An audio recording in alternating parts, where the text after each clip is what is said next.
Fala pessoal, sejam bem-vindos ao canal Arena Ambiental, hoje com a presença do Dr. Ronei de Almeida. E a gente vai falar de um tema super bacana, que é o tratamento de chorume de aterros sanitários. E Dr. Ronei é um especialista em tratamento, é pesquisador da Universidade Estadual do Rio de Janeiro. E para começar esse bate-papo, eu queria perguntar o que é chorume ou lixiviado, para quem não estiver no Brasil, em aterros sanitários, né? E por que é um desafio o lixiviado ou o chorume dentro dos aterros sanitários? Bom dia, Bruno. Primeiramente, agradeço a oportunidade de participar no canal e respondendo a sua pergunta de forma objetiva, né, o lixiviado de aterro, o popular chorume, é o líquido gerado pela decomposição das substâncias contidas nos resíduos sólidos dispostos em aterros e lixões, né. Infelizmente, ainda é uma realidade, né, mundial e no nosso país, no Brasil. E esse líquido ele tem como principal característica a sua cor escura e o seu mau cheiro. De uma forma geral, o chorume ele possui uma alta variabilidade quali quantitativa, ou seja, o volume do chorume gerado ao longo da vida útil do aterro e a composição desse efluente, ela varia.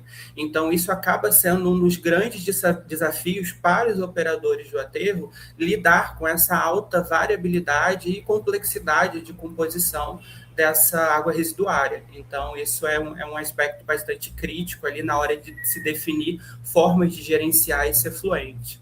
Dr. Ronei, eu sou uma pessoa que trabalho com resíduos, né, com a gestão de resíduos sólidos urbanos, e entendo que os resíduos que chegam ao aterro sanitário, por vezes, é difuso, a gente não conhece a origem desses resíduos, né?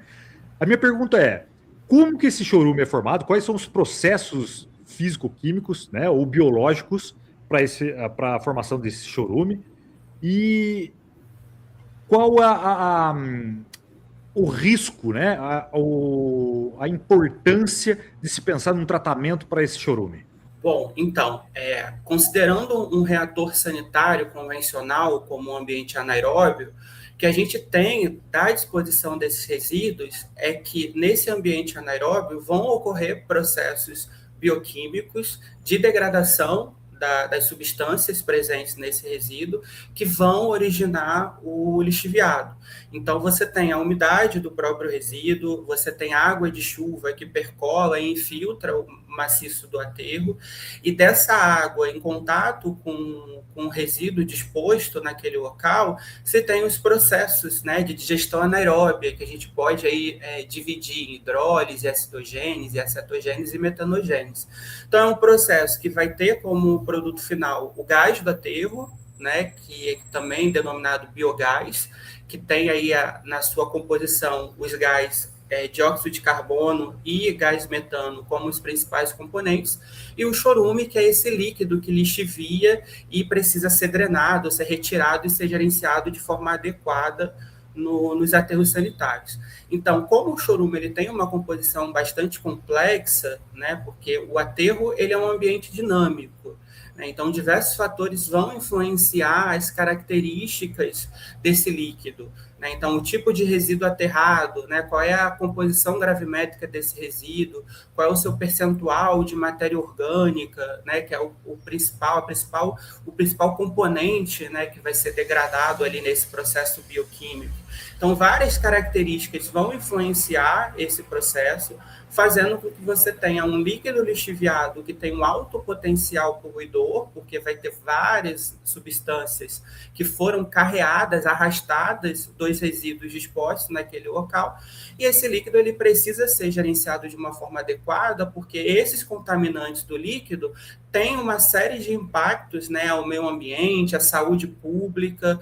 Então, é um aspecto aí bastante crítico, né, porque quando se trata de tratar chorume, se está falando de proteção ao meio ambiente e à saúde da população.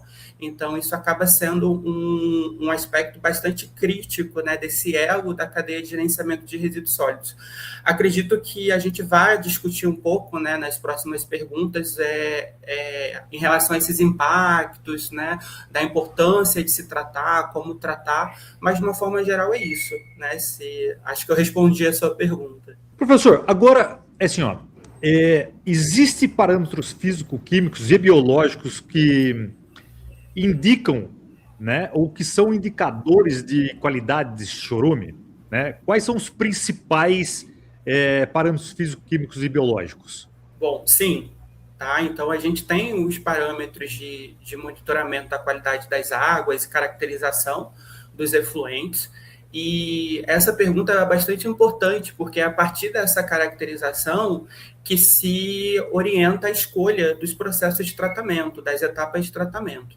Então, em relação ao lixiviado de aterros de resíduos sólidos urbanos, a gente tem basicamente um grupo de contaminantes, né, e a sua presença ela é monitorada através desses parâmetros, né, que são os indicadores aí de poluição. Então, a gente tem matéria orgânica, principalmente em aterros, onde você tem o resíduo aterrado com uma alta fração de matéria orgânica, e aí essa matéria orgânica é geralmente monitorada pelos parâmetros DBO e DQO, compostos inorgânicos, como sais, cloreto, sulfato, a alcalinidade na forma de carbonato, bicarbonato, e o nitrogênio amoniacal, que também é um parâmetro bastante crítico. Se tem os metais pesados ou os metais tóxicos, e aí isso vai depender, obviamente, da composição do resíduo que está naquele espaço de disposição final. No lixiviado, os principais metais que a gente identifica é cádmio, níquel, chumbo.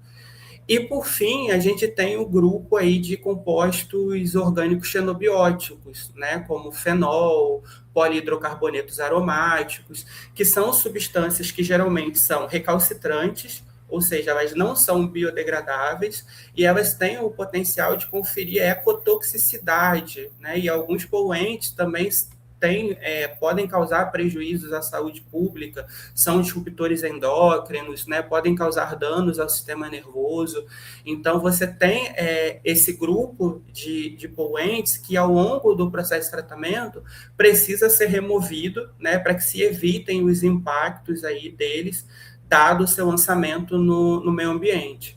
Doutor, agora, antes de a gente começar a falar de tratamento e um pouco mais sobre os indicadores, né, os parâmetros físico-químicos e biológicos, surgiu uma dúvida aqui, que é o seguinte, né? Os parâmetros do chorume de um aterro, eles mudam ao longo do tempo? Sim, sim, Bruno. A composição do lixiviado ela vai variar ao longo do tempo em função do grau de decomposição desses resíduos, né? Então, geralmente, o que a gente observa aí é que resíduos aterros, né, jovens, né, que têm células que estão em uma fase inicial de disposição, tendem a apresentar um lixiviado que tem uma característica mais biodegradável. E essa avaliação geralmente ela é feita pela relação DBO-DQO, porque a DBO está relacionada à matéria orgânica biodegradável e a DQO a toda aquela matéria orgânica presente no chorume. Então, através dessa relação, se tem um valor que representa, né, o grau de biodegradabilidade desse efluente. Ao longo ali da vida útil desse aterro, essa matéria orgânica biodegradável, ela vai sendo degradada no interior do aterro sanitário. Então, você tem uma diminuição desse material orgânico biodegradável e uma tendência, né, de um maior percentual daquele material orgânico não biodegradável. Então, esse é um exemplo, né, de alterações aí que vão ocorrer. Além disso, né, se tem que considerar também o aspecto quantitativo, né, vazão de chorume que é gerada. Né? Então, no momento inicial, é comum se ter um maior volume de resíduos que está sendo encaminhado para o aterro, que está sendo disposto. Ao longo da vida útil, né, chegando ali à etapa final de encerramento daquele local de exposição final, você já tem uma menor redução desse volume de resíduos aterrados, já tem um resíduo que está aterrado, que já está mais estabilizado, ou seja, que já passou por aquelas etapas de decomposição da matéria orgânica e das substâncias presentes no resíduo, e aí passam a ser mais relevantes outros parâmetros de poluição, né, que indicam a qualidade desse efluente, que não eram comuns lá na fase inicial. Então, um exemplo que a gente tem é o nitrogênio amoniacal. Né? O nitrogênio, ele é um parâmetro crítico que a gente observa que ao longo da vida útil do aterro, não se há um padrão de redução, porque no ambiente anaeróbio, a única forma de remoção desse poluente se dá por incorporação na biomassa dos micro-organismos que estão ali presentes naquele resíduo. Então, a concentração desse parâmetro, ela tende a se manter estável ou até mesmo elevada ao longo da vida útil desse aterro. E outros fatores, né, que vão influenciar na composição também, como o modo de operação do aterro, as condições climáticas locais que aquele aterro está inserido. Então, são vários fatores que vão ter um impacto direto, né, nesses aspectos quali e quantitativos do chorume. Doutor Ronei, eu vou retroceder um pouquinho a nossa conversa aqui, e você já falou de parâmetros físico-químicos muito importantes, mas eu queria fazer uma pergunta que é: os chorumes dos aterros, né? Eu imagino que eles sejam diferentes para cada aterro, né? Mas quais são os parâmetros que a gente deve ficar atentos, né, para fazer o tratamento, os quais você já citou, e o porquê que a gente deve fazer esse tratamento? Perfeito. Então, de uma maneira geral, o que a gente observa, né, os principais parâmetros é DQO, DPO, relacionado à matéria orgânica, o nitrogênio amoniacal, como eu falei, e os sais, principalmente sais cloreto. E você tem uma série um grupo de outras substâncias, né, orgânicos recalcitrantes, que geralmente vão conferir toxicidade para esse efluente. Então, o monitoramento da toxicidade, né, que é um parâmetro importante, né, no tratamento de efluentes, ele também precisa ser monitorado, tá? Como você mencionou, isso vai variar de aterro para aterro, né? Então, quando a gente pensa aqui num comparativo a nível global, né? Aterros de economias emergentes, né, como o Brasil, que ainda aterram um resíduo com um alto percentual de matéria orgânica, o lixiviado, ele tende a ter essa característica mais orgânica. Já aterros, né, de economias desenvolvidas, onde você, na cadeia de gerenciamento de resíduos, faz uma recuperação desses orgânicos e acaba aterrando um menor percentual de orgânico, o lixiviado ele já passa a ter uma característica mais inorgânica. E aí os parâmetros nitrogênio, cloreto, alcalinidade tendem a ser mais relevantes. Mas, de uma forma geral, é isso, né? São esses parâmetros que eu mencionei que são parâmetros aí alvo do monitoramento, né? Então, inclusive, né, no Brasil, a gente tem uma legislação a nível federal, que é o CONAMA 430, onde a gente encontra as condições e os parâmetros para descarte dos efluentes. Então, no tratamento do lixiviado, esses parâmetros, eles precisam ser atendidos. Tá? E aí, quando você pensa nos impactos, né, acho que você, na sua pergunta, você também trouxe a questão dos impactos ambientais, é só a gente lembrar, né, lá algo que eu acredito que o público que está assistindo deve ter estudado em algum momento, né? Matéria orgânica, se eu lanço essa matéria orgânica num corpo receptor, essa matéria orgânica consome oxigênio dissolvido desse corpo d'água, então eu vou ter uma depressão de oxigênio dissolvido que impacta os organismos aquáticos desse meio. Macronutrientes, como o nitrogênio, a gente tem o processo de eutrofização, que pode levar à liberação de substâncias que são tóxicas, também impactando a qualidade desses corpos d'água. Então, os efeitos, eles são adversos, né? Então, você encontra no lixiviado uma série de poluentes, que eu mencionei na pergunta anterior, que vão ter vários impactos ali negativos, caso esse chorume seja destinado sem o devido tratamento. Então, por isso a importância de se tratar, né, por uma questão de proteção ao meio ambiente e proteção também à saúde da população. Ronei, agora vamos fazer um exercício aqui, que é o seguinte, né? A gente está dentro do aterro sanitário, para pensar em tratamento do chorume, é preciso conhecer os parâmetros físico-químicos biológicos daquele chorume. Então, agora a gente queria uma consultoria aqui, né? Que é como que a gente começaria a pensar em um sistema de tratamento de chorume, né? Quando que a gente vai usar um tratamento biológico? Quando que a gente vai usar um tratamento físico-químico? Quando que a gente vai usar membrana, nanofiltração, osmose reversa?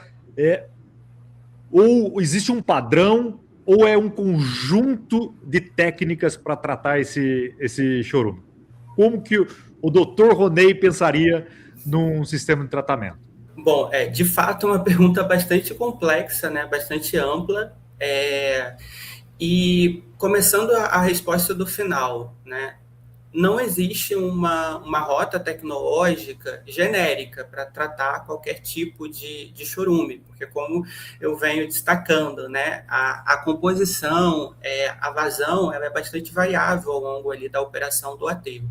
Então, definir uma rota de tratamento genérica é algo bastante complicado, tá? Então, a gente não faz essa recomendação. Em relação à proposição do tratamento, né, partindo ali do conhecimento de vazão do projeto, né, ter esse entendimento que a vazão ela vai variar também, então eu tenho que projetar a minha estação, né, tendo em mente essa variação de vazão e a variação da composição do efluente. Então, a melhor filosofia é sempre manter o teu projeto, a estação de tratamento, operacionalmente flexível, para que você consiga, ao longo da vida útil do aterro sanitário, né, um projeto que tem aí uma vida útil estimada, né, dependendo do porte do aterro, de 10 até 30, 40, 50 anos. Né, e ainda se precisa de um monitoramento após o encerramento, né, do empreendimento, porque mesmo após o encerramento se tem ainda a geração do lixiviado.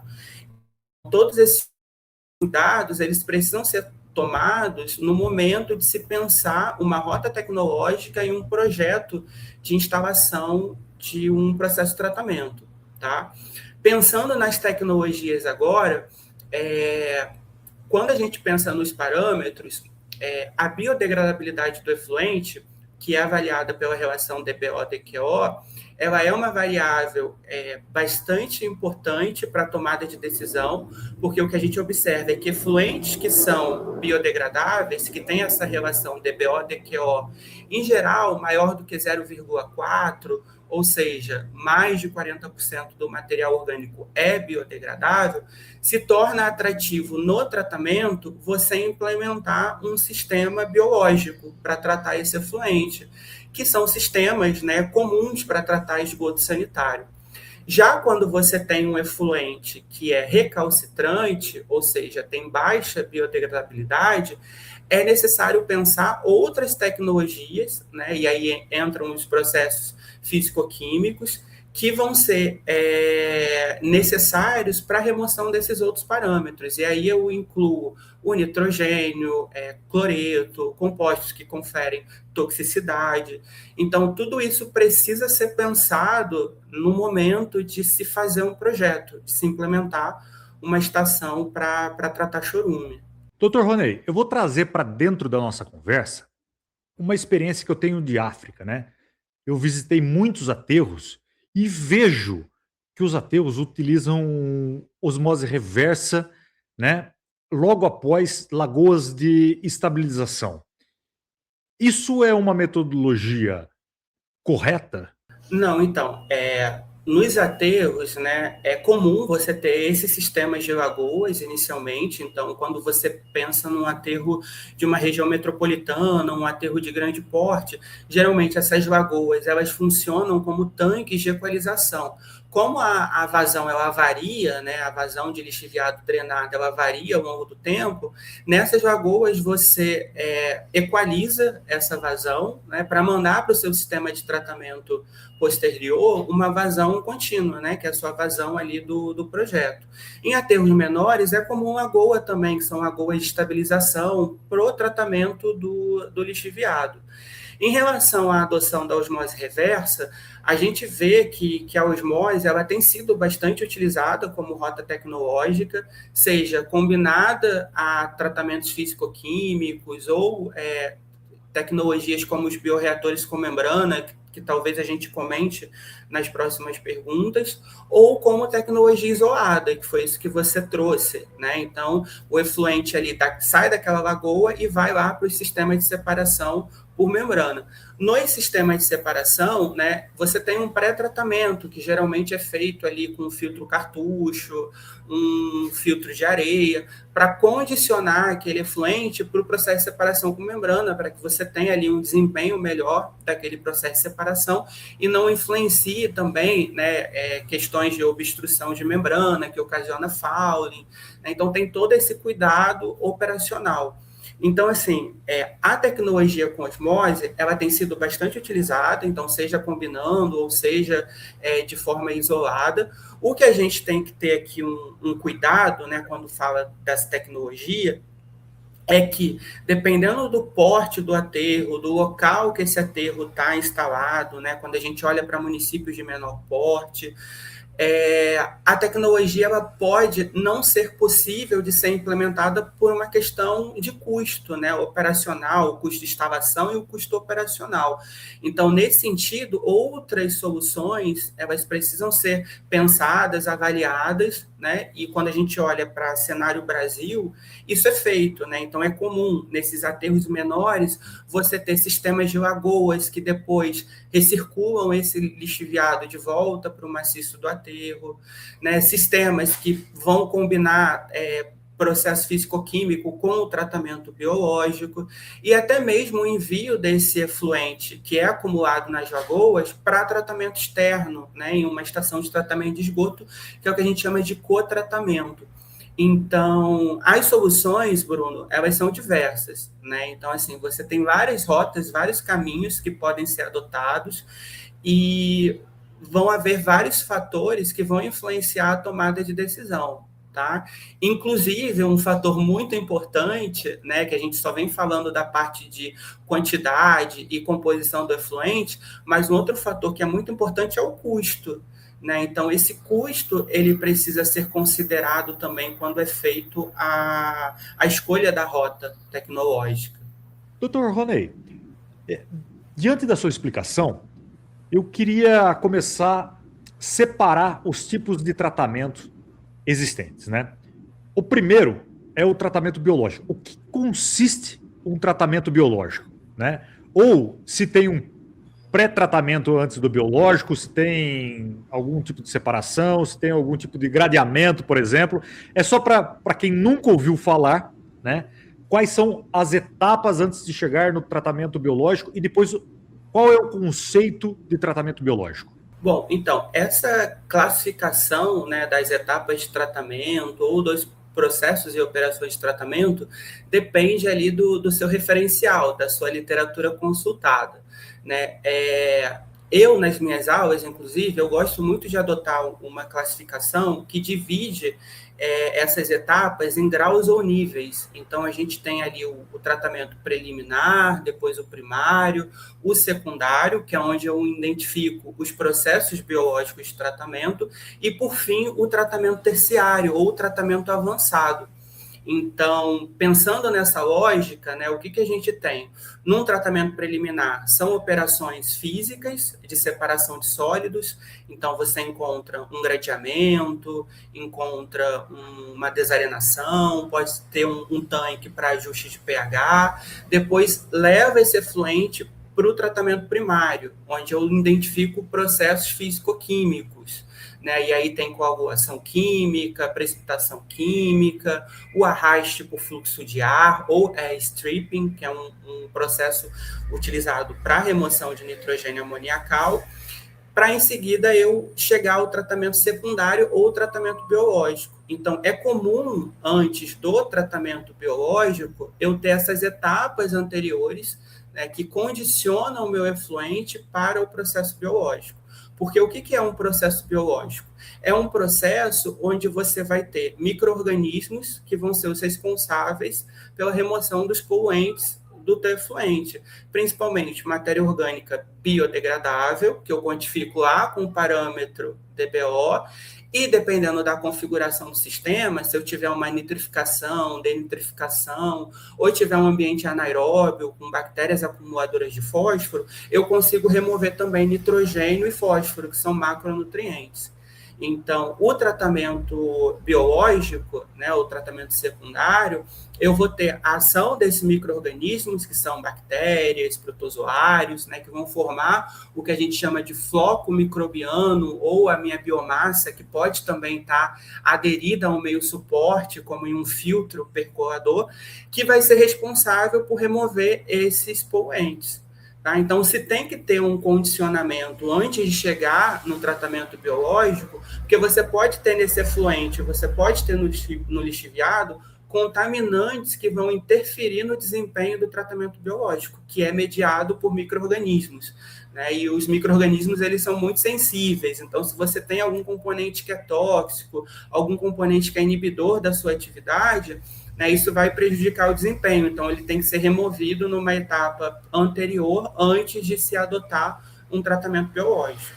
E aí eu posso trazer alguns exemplos, né, para o pessoal que está assistindo. Então, a gente tem o rodo ativado, o reator anaeróbio de fluxo ascendente, que é o ASB, tem as lagoas de estabilização.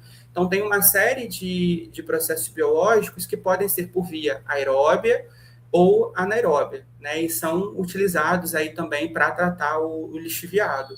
Doutor, eu escuto muito falar, né, em nanofiltração, osmose inversa, processos oxidativos.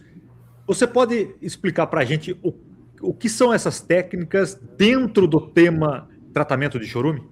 Claro. Então, a osmose, né, e os processos oxidativos avançados, dentro dessa cadeia que eu mencionei, eles são geralmente adotados como tratamento terciário. Então, no final da cadeia, para fazer um tratamento final desse efluente, geralmente com o objetivo de remover poluentes que não foram removidos nas etapas anteriores, condicionando esse efluente para o seu reuso ou para o seu descarte ali no corpo receptor. Tá? Então, tecnologias de osmose, por exemplo, que é um processo de separação com membrana, é basicamente um processo físico, né, onde você vai ter membranas que vão separar aquela corrente que é alimentada ao processo, né, no caso o lixiviado, e aí dessa separação você tem o efluente tratado, que é aquilo que atravessou a membrana, que a gente chama de permeado, e aquela outra corrente que a membrana rejeita vai formar uma corrente de rejeito ou concentrado, que também precisa ser gerenciada dentro do aterro. Já os processos oxidativos avançados, eles são processos de oxidação onde você tem radical hidroxila mediando as reações de oxidação. Então, esse radical hidroxila é uma espécie altamente reativa, né, e pouco seletiva. Ela consegue ali atacar degradando compostos orgânicos e inorgânicos de forma não seletiva. E são processos altamente eficientes quando o objetivo é remover compostos não biodegradáveis, né, os compostos recalcitrantes. E podem ser utilizados também como um condicionamento para um tratamento biológico, porque o processo oxidativo ele pode aumentar a biodegradabilidade do teu efluente e isso condiciona o teu efluente para um tratamento biológico, tá? E aí, só trazendo, né, eu falei um pouco da definição, né, do que é um processo oxidativo avançado, só trazendo agora a forma, né, que esses radicais hidroxilas podem ser gerados. Dentro ali do sistema de tratamento, você pode ter combinações, né, de diversos reagentes, como peróxido de hidrogênio, combinado com radiação ultravioleta, você pode ter o peróxido combinado com ferro 2, e aí dessa combinação você vai ter a formação, né, desse radical hidroxila, que é a espécie ali oxidante do teu processo de tratamento. Doutor Ronei, eu vou fazer uma provocação aqui, dentro dessa nossa conversa, que é pensar em correlações e se é possível trazer essas correlações para dentro dessa conversa. Né? Ou seja, um aterro grande e um aterro pequeno, né? Quais são as tecnologias mais empregadas, né? Um aterro novo e um aterro antigo, né? quais as tecnologias mais empregadas. É possível fazer essa correlação? A gente já sabe, já foi muito bem explicado aqui, que não há uma solução mágica, né? Mas o que é comum hoje a utilizar? Bom, sim, a gente pode fazer essa diferenciação, né? Então, primeiro ali o ponto diferenciando, né, um aterro novo de um aterro maduro. Né, o que a gente vê, que eu comentei também, um aterro novo geralmente gera um lixiviado que é biodegradável. Então, eu consigo tratar esse lixiviado utilizando um processo biológico. Tá? Pode ser que somente o biológico não trate adequadamente. Aí eu vou ter que combinar com processos físico-químicos para tratar esse efluente de forma adequada. Já no aterro maduro, você observa um lixiviado que tem baixa biodegradabilidade. Então, o processo biológico ele acaba não sendo recomendado. Então, o operador ele tem que pensar processos físico-químicos capazes de remover, né, aqueles contaminantes recalcitrantes e os sais, nitrogênio amoniacal presente no efluente. Quando a gente vai para o porte do aterro, o que a gente tem observado? Né? Aterros de grande porte, principalmente em regiões metropolitanas, têm cada vez mais utilizados tecnologias de tratamento avançado ou de nível terciário, como a gente vem tratando, né, do assunto. A osmose, os bioreatores com membrana, né, processos de adsorção. Então, são processos, né, de tratamento que conseguem remover, né, esses poluentes que o tratamento biológico não remove, né?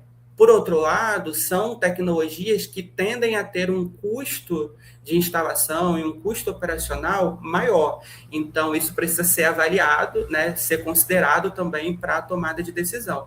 Mas, no geral, aterros de grande porte conseguem arcar com esses custos. Já quando a gente vai para um aterro menor, um aterro de menor porte, né, geralmente aterros que estão localizados em áreas rurais, né, aterros que têm menos infraestrutura, menos aporte de recursos, aí já se observa que outras estratégias, como as lagoas, a recirculação do lixiviado no maciço do aterro, ou o tratamento externo em estação de tratamento de esgoto, acabam sendo utilizados, né? Até mesmo porque nesses aterros menores você tem uma vazão de lixiviado menor sendo gerada. Então, essas outras estratégias com lagoa, recirculação, podem acabar atendendo ali a demanda por tratamento desses espaços. Então, sim, dá de uma forma geral, né? Não sólida, porque cada caso é um caso, mas se dá para dizer, em linhas gerais, que a gente pode fazer essa diferenciação, conforme eu comentei. A gente vai entrar daqui a pouco na questão de custos, mas eu não posso deixar de perguntar aqui duas coisas que foram ditas e são muito importantes dentro de um sistema de tratamento e dentro de um aterro. A primeira, né, eu queria que você falasse da importância da recirculação do chorume no maciço. E a segunda e o lodo? O que a gente faz com o lodo? É gerado lodo no tratamento do chorume? Né? Qual a solução? O que a gente faz com esse lodo? Bom, então, em relação à recirculação do lixiviado, né, então, alguns aterros, principalmente aterros de pequeno porte, adotam essa estratégia de recircular como uma estratégia de gerenciamento. Porém, né, aí vem um grande porém, né, é uma estratégia que ela é descrita na literatura, ela é descrita com exemplos práticos operacionais de aterros, que pode impactar negativamente a qualidade do lixiviado que é gerado, né, após esse processo de recirculação e influenciar os sistemas de tratamento também. Então, no geral, a recirculação ela precisa ser avaliada com cautela, né, considerando ali as características daquele aterro que vai adotar essa estratégia como forma de manejo do lixiviado, né, porque a recirculação ela também pode ocasionar ali, impactos operacionais, né, para a estrutura do aterro, a estabilidade do maciço do aterro, pode ter obstrução de tubulações de drenagem, né, se ocorre alguma precipitação dentro ali desses sistemas. Então, tudo isso precisa ser avaliado.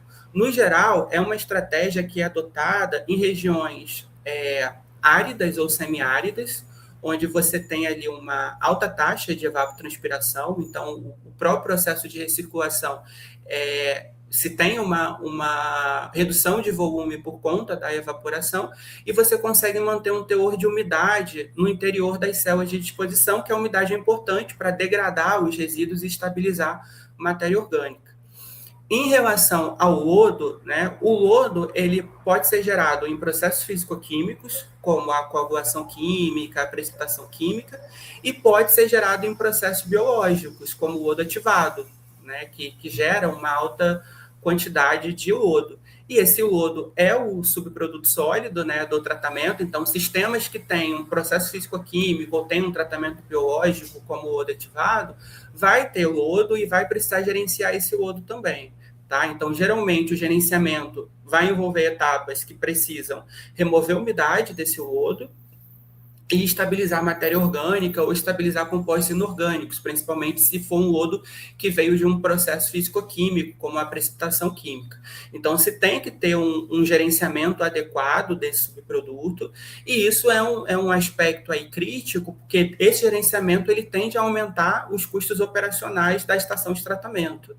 Né? Então, isso também precisa ser observado com cuidado e, na tomada de decisão, se levar em consideração esses custos atrelados ao gerenciamento do lodo. Agora, a gente chega numa parte que é muito importante, que são custos. Né?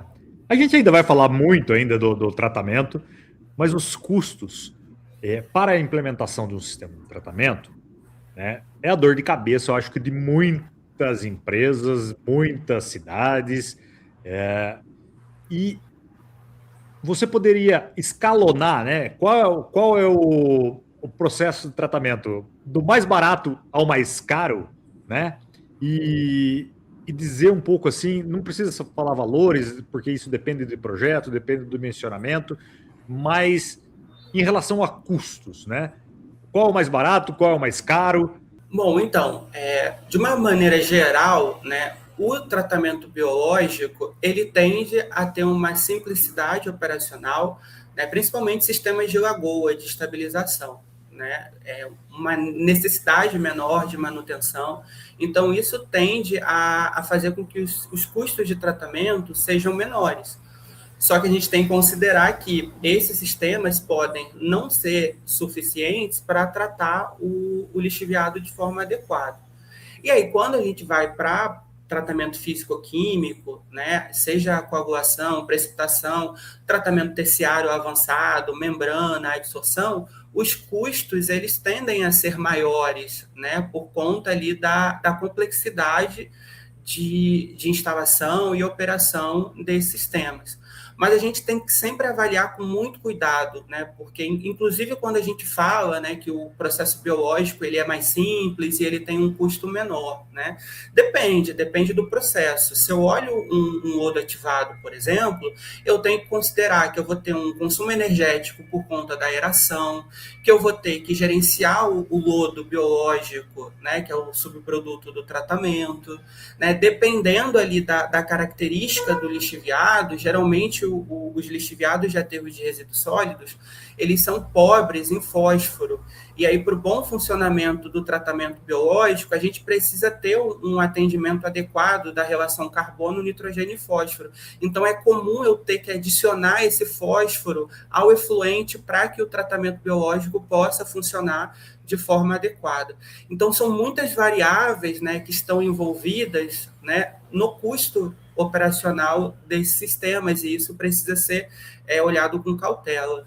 Doutor Ronei, eu tenho mais uma dúvida, me surgiu aqui, que eu acho que é importante. Né? Quando um profissional, uma empresa, vai pensar num sistema de tratamento para um aterro, né? Para além, né, dos parâmetros físico-químicos, né, ou da amostra, ou do histórico que ele precisa, né, para montar ou pensar no sistema de tratamento, Existem variáveis externas, por exemplo, chuva, né? Resíduos que vêm de origens, que é difuso, né? De várias de origens sem a gente conhecer, que interferem no nosso planejamento de elaboração de um projeto para um sistema de tratamento? Com certeza, com certeza. Então, essas variáveis, né, que a gente vem trazendo aqui no debate, vazão de lixiviado gerado, as características desse lixiviado, tudo isso precisa ser pensado no projeto. Então, o teu projeto, né, a recomendação é que ele seja operacionalmente flexível. Então, você tem que trabalhar ali com uma estação que, ao longo da vida útil do aterro, você possa mexer, né, nessas variáveis operacionais, talvez alterar uma etapa de tratamento que em um determinado momento não é mais interessante para tratar aquele lixiviado. Então, tudo isso precisa ser considerado no projeto. Em relação à vazão, né, existem modelos matemáticos para se estimar essa vazão de lixiviado ao longo ali da operação do aterro, então é importante que isso seja feito também, para que a sua estação ela seja bem dimensionada, porque isso é um grande problema, né, Bruno, que a gente observa quando faz uma visita, né, quando lê a literatura, né, quando entra em contato com operadores de aterro, não é incomum, né, você ter problemas de estações subdimensionadas, né? E aí você tem uma estação subdimensionada que não consegue dar conta da vazão de efluente que é gerado. Em momentos de chuva, como você mencionou, né, uma variável importante para o dimensionamento, você pode ter uma sobrecarga hidráulica na sua estação, isso levar a vazamentos, né, em sistemas de tratamento. Então, tudo isso, né, todas essas variáveis, elas precisam ser bem trabalhadas e consideradas, né, no momento ali de um estudo de concepção, definição e projeto da estação de tratamento. Professor, eu vou colocar um caso que eu conheço, que eu vi, né? Isso é só por curiosidade aqui para trazer, e eu acho que talvez engrandecer essa conversa, que já está muito boa. Eu citei chuva, né? E é uma dúvida que surgiu. Se uma empresa pensou num sistema de tratamento, né, e não considerou chuva, né, e está em um lugar, um país ou uma cidade com muita chuva, a variável chuva, ela pode alterar o sistema de tratamento? Ou seja, né, a gente ter que implementar ou otimizar o sistema de tratamento já instalado? O que eu quero dizer com isso, né? A gente vai ter épocas chuvosas e épocas não chuvosas. É possível fazer essa combinação ou se deve fazer essa combinação por conta de uma variável como chuva? Pode ser qualquer outra variável. O que me veio à cabeça foi chuva. Não, com certeza. Primeiro impacto é o impacto quantitativo. Então, o volume de efluente que vai ser gerado naquele aterro e a estação vai precisar gerenciar. Então, também não é incomum você observar em vários aterros, né, sistemas de lagoas que estão lá somente acumulando lixiviado, porque a estação não dá conta de tratar todo aquele volume. Tá? É comum também você ter aterros que têm estações de tratamento, mas é uma estação que está subdimensionada, dependendo ali do momento, né, de operação daquele aterro, e aí parte do efluente ele tem que ser destinado para tratamento externo, então tem que ser transportado para ser tratado em um outro local. A chuva ela também vai influenciar a composição do efluente, né? Então é um efeito de diluição. Então, se é uma região úmida, chove muito, né? Isso tem um impacto na composição, né? Na concentração daqueles poluentes. Diferente ali se você tiver um período ou uma região seca. Então, você tem menos umidade, então você tende a ter um lixiviado mais concentrado em poluentes. E essa força, né, que a gente chama do lixiviado, ela vai impactar também diretamente o custo ali do tratamento. Então, sem dúvida, né, o parâmetro índice pluviométrico é uma variável bastante importante, né, para o tratamento do efluente. Doutor Ronei, agora na prática, vamos supor que uma empresa chame o Dr. Ronei, né? Olha, estou com um problema aqui no meu sistema de tratamento, ou ele foi mal implementado, ou ele foi mal dimensionado, seja lá qual for o problema. Dr. Ronei, quais são as primeiras etapas que você olha para esse sistema já instalado, né? Para você pensar em um redimensionamento. Isso eu digo para, né, para empresas que tenham interesse, quais são os primeiros processos a serem olhados? Bom, é uma ótima pergunta, né? Também é uma pergunta bastante difícil, mas eu responderia que olhar para a vazão de lixiviado, olhar para a composição daquele efluente, pensar rotas de tratamento para o efluente, né? A gente tem que considerar aí que tem uma vasta literatura no tema, então várias configurações bem descritas na literatura que podem ser implementadas, obviamente com respaldo de ensaios de tratabilidade, sempre para monitorar, avaliar a eficácia de um determinado processo ou etapa para um lixiviado específico, para em seguida você começar a desenvolver ali um projeto básico de retrofit dessa planta, né, um projeto básico executivo para retrofit da planta, ou pensar na ampliação dessa planta, né. É comum você ter que, dentro de um aterro, né, para atender essa demanda de vazão, você ter mais de uma estação de tratamento de chorume, né? Então, aqui no Rio de Janeiro mesmo, né, trazendo um exemplo, a gente tem um grande aterro sanitário, onde você identifica ali 2 rotas tecnológicas para tratar o lixiviado, né, para dar conta dessa vazão de efluente que o aterro gera, tá? E na operação, né, é imprescindível, Bruno, você ter um movimento contínuo do teu processo. E isso exige ali uma mão de obra qualificada, alguém que olhe para as variáveis, né, para os parâmetros críticos que se alteram ao longo da operação de tratamento, com muito cuidado, né, com muita responsabilidade, porque é através desse olhar que você consegue ter etapas para manutenção preventiva, para avaliação ali periódica de desempenho do sistema. Então, sempre pensar esses pontos relacionados ao monitoramento da sua planta também, que isso é importantíssimo, né, para garantir estabilidade operacional e um tratamento adequado do chorume, né, no curto e no longo prazo. Você tocou num ponto muito importante, que é teste de tratabilidade, né? O que seria teste de tratabilidade? Bom, então, os ensaios de tratabilidade são ensaios que podem ser realizados em bancada, em laboratório ou em uma planta piloto, para simular uma determinada etapa de tratamento do efluente, no caso, o lixiviado. Então, eu posso fazer um ensaio de tratabilidade para coagulação química, utilizando um jar teste.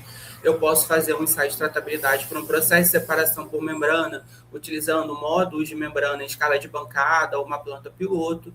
E nesses ensaios que eu avalio o desempenho, avalio as variáveis de operação daquele sistema, para que eu tenha ali ferramentas, né, subsídios, seja para o dimensionamento ou operação daquela planta em escala plena, né, numa escala industrial, escala real. Então, os ensaios nada mais do que são simulações da etapa de tratamento que são realizadas numa escala de bancada ou numa planta piloto. Doutor Ronei, então a gente dimensionou, instalou, começou o tratamento. Como que a gente monitora se o tratamento está sendo eficaz, né?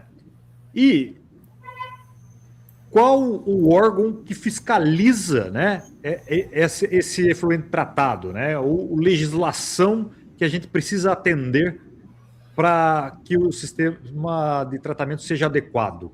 Bom, então, o monitoramento, né, em relação ao tratamento do efluente, ele é feito basicamente caracterizando o lixiviado, né, o efluente bruto. Essa caracterização é importante para se conhecer, né, o que vai ser tratado, e o efluente tratado, né, que é o efluente que sai lá dessas etapas de tratamento. Sempre é importante também monitorar a qualidade dos efluentes que vão sendo gerados nas etapas intermediárias do tratamento. Então, se eu tenho uma cadeia de tratamento que combina um físico-químico com um biológico, é importante também caracterizar, né, aquele efluente que sai do físico-químico e vai para o biológico, né, porque esse monitoramento é importante para garantir, né, a boa operação, um bom ajuste operacional do tratamento biológico. Então, esse monitoramento qualitativo, né, os parâmetros físico-químicos, microbiológicos, de ecotoxicidade, ele é importante ao longo de toda a cadeia, desde a entrada do efluente bruto até o efluente tratado. O efluente tratado, você monitora para observar se o tratamento atende, né, aos requisitos que o órgão ambiental exige. Né? Então, o tratamento de efluente, tratamento de chorume, é uma necessidade, né? Então, é uma obrigatoriedade, né? Então, aterro sanitário, ele é uma obra de infraestrutura, é uma atividade potencialmente poluidora, e no seu licenciamento, né, se existe a obrigatoriedade de se ter o tratamento do chorume, o tratamento do lixiviado. O órgão ambiental vai monitorar, né, a estação de tratamento, porque o lançamento de um efluente, né, isso trazendo no contexto Brasil, o lançamento de um efluente sem o devido tratamento é crime ambiental, né, segundo a nossa legislação. E aí, para monitorar parâmetro de qualidade, no Brasil, a nível federal, a gente tem o CONAMA 430 de 2011, que é onde se tem as condições e os parâmetros para descarte, e o CONAMA 357 de 2005, que versa sobre a classificação dos corpos d'água, tendo em mente que o lançamento do efluente tratado, ele não pode alterar a classe do manancial. Então, o CONAMA 357 também é importante por isso. Quem fiscaliza é o órgão ambiental. Então, trazendo aqui para o estado do Rio de Janeiro, é o INEA, né? Então, o INEA que faz essa fiscalização nos aterros, né, para avaliar se os empreendimentos, né, estão ali atendendo com os requisitos legais. Né? É uma obrigatoriedade tratar o chorume. Doutor Ronei, a gente está chegando ao final da nossa conversa, mas eu queria que você deixasse uma mensagem às cidades, às empresas que gerenciam aterros sanitários, não só porque é um requisito legal, mas porque é um requisito ambiental também, né? Qual a mensagem que você daria a essas prefeituras ou empresas sobre a importância de fazer o tratamento correto do chorume? Bom, tratar chorume, né, é o último elo da cadeia de gerenciamento de resíduos sólidos. Então, no geral, a disposição final ela acaba sendo uma questão invisível dessa cadeia. Geralmente, esses aterros e os lixões, né, eles estão afastados dos grandes centros geradores de resíduos. E tratar chorume é lidar com proteção do meio ambiente e proteção da saúde pública. Né? Então, quando esse efluente deixa de ser tratado, né, ele passa a ser um problema ambiental e representar um risco para a saúde da população. Então, é um efluente que vai contaminar os recursos hídricos, vai comprometer os usos previstos desses recursos, né? Essa água, em um determinado momento, ela vai ser captada por uma estação de tratamento de água para a produção de água de abastecimento, e se tiver contaminantes ali que o sistema de tratamento de água não consegue remover, esse contaminante vai chegar nas nossas casas, né? Então, tudo isso potencializando os riscos à saúde da população. Obviamente, quem mais sofre, né, e quem mais sofre inicialmente são as populações mais vulneráveis, principalmente que vivem próximos a aterros e locais de disposição irregular de resíduos, mas, no final, todos serão afetados, né? Porque esse líquido lixiviado, o chorume, ele volta para a natureza e depois, de alguma forma, direta ou indireta, ele vai chegar ali à população. Então, por isso, né, o Bruno, agradeço a oportunidade para falar desse tema e reforçar aí que o assunto ele precisa ser tratado com seriedade, é um assunto urgente, né, que envolve a participação de todos, né, as evidências científicas, elas reforçam aí a necessidade de monitoramento ambiental em relação a esse tema e políticas públicas cada vez mais robustas, eficazes e que haja fiscalização, né, principalmente num país como o nosso, né, que ainda abriga aí mais de 3 mil lixões, né, vazadouros a céu aberto, espaços irregulares de disposição de resíduos. Então, é um problema intimamente relacionado à proteção do meio ambiente, à saúde da população, e acredito que é dever de todos nós, né, lidar com seriedade com esse problema. Então, a minha mensagem para os gestores, né, de prefeituras, operadores de aterro, é que olhem com cuidado para a questão do tratamento do lixiviado, né, o correto gerenciamento desse efluente líquido altamente poluidor. Doutor Ronei, a gente chegou ao final. Eu quero agradecer demais a sua presença. Foi sensacional, foi enriquecedora essa conversa, né? Trazer uma conversa tão técnica, né? Poder difundir um pouquinho do seu know-how aqui para quem está nos assistindo. Então, muito obrigado. Espero contar com você para próximas conversas, porque é um tema muito complexo, muito grande. Uma pergunta que ficou aqui era que eu gostaria de saber dos subprodutos que poderiam ser gerados, mas isso precisa ficar para uma próxima conversa. Mas obrigado demais por essa aula que foi magnífica. Perfeito, Bruno. Eu que agradeço a oportunidade e espero que o vídeo, né, seja útil. E é isso, um abraço, até a próxima. Até mais. Tchau, tchau.